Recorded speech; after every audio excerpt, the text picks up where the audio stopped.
साथियों नमस्कार, मैं Shafi Mohammad Saifi NCR express news से।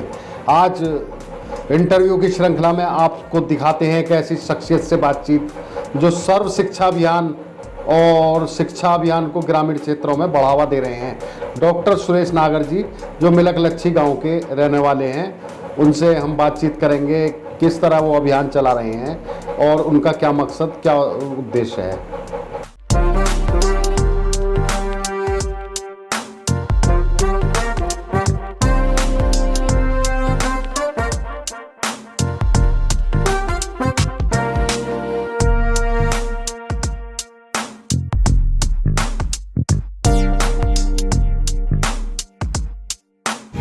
मैं आप सबके बीच में आया हूँ अपनी जो एक समिति है दर्यावाद रिस्पॉन्स एजुकेशन समिति, वो काम कर रही है एजुकेशन को लेके और उसका मोटो है शिक्षा जागरूकता अभियान। और उस पर एक स्लोगन लिखा हुआ है कि जरूरी नहीं कि रोशनी चिरागों से हो, जरूरी नहीं है कि रोशनी चिरागों से हो, शिक्षा से भी घर रोशन होते हैं। तो मैंने शुरुआत की है इस साक्षरता अभियान की शुरुआत अपनी टीम के साथ मैंने शुरुआत की है और मुझे सौभाग्य है कि मुझे श्रमदान देने का मौका मिल रहा है।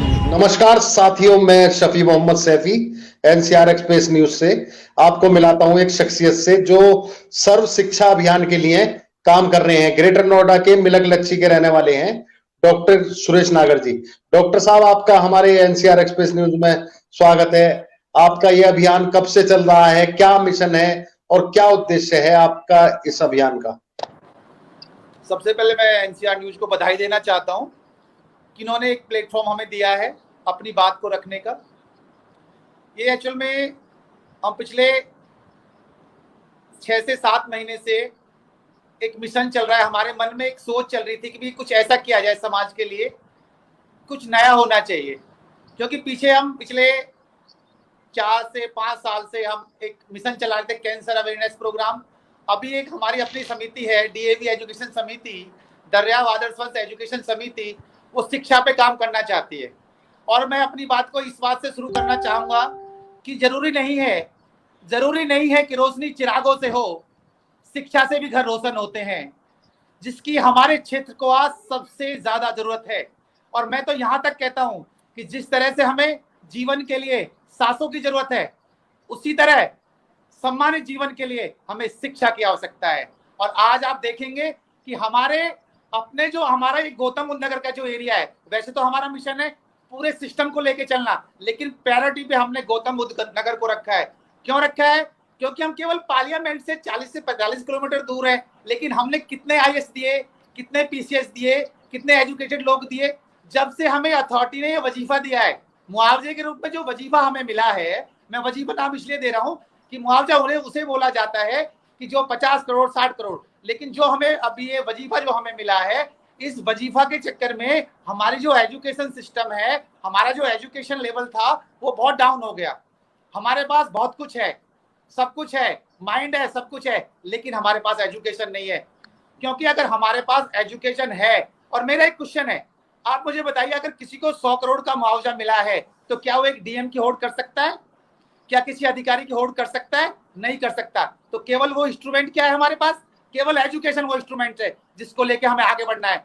जो गरीब तबका है, जो मिडिल मैन है, या जो हायर लेवल के लोग हैं, वो किस तरह से आगे बढ़े हैं, हर जगह पे किस तरह से आगे बढ़े एजुकेशन को लेके। ये वो दिया है कि आप इस दिए को जहां पे लगा देंगे, पूरे अंधकार की जो रोशनी, अंधकार जो है उसको दूर भगा देगा। शिक्षा में वो ताकत है, और ये ताकत पूरे क्षेत्र को मुझे जगाना है, पूरे क्षेत्र को बताना है कि शिक्षा की ताकत, वास्तविक ताकत क्या है, जिसे हम लगभग भूल चुके थे। लेकिन अभी क्या हो रहा है, अगर हम कुछ अवेयरनेस करते हैं और समाज में एक रोशनी जाती है, तो मैं इसको अपना सबसे बड़ा सौभाग्य समझूंगा कि समाज के लिए मैं कुछ कर पाया। क्योंकि समाज जब हमें देता है तो हमें कुछ ना कुछ देना चाहिए, और जब आप समाज को कुछ देते हैं तो लोगों के बीच से एक दुआ निकलती है।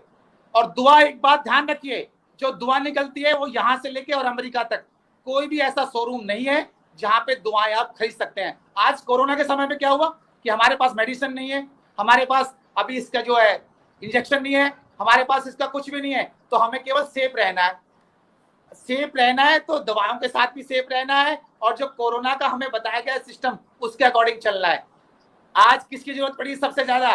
आज उनकी जरूरत नहीं पड़ी जिनके पास पैसे ज्यादा थे, आज जरूरत पड़ी है उनकी, उन डॉक्टर्स की जरूरत पड़ी है जिन्हें हम कोरोना योद्धा कह रहे हैं। तो कोरोना योद्धा कैसे बने? एजुकेशन से बने।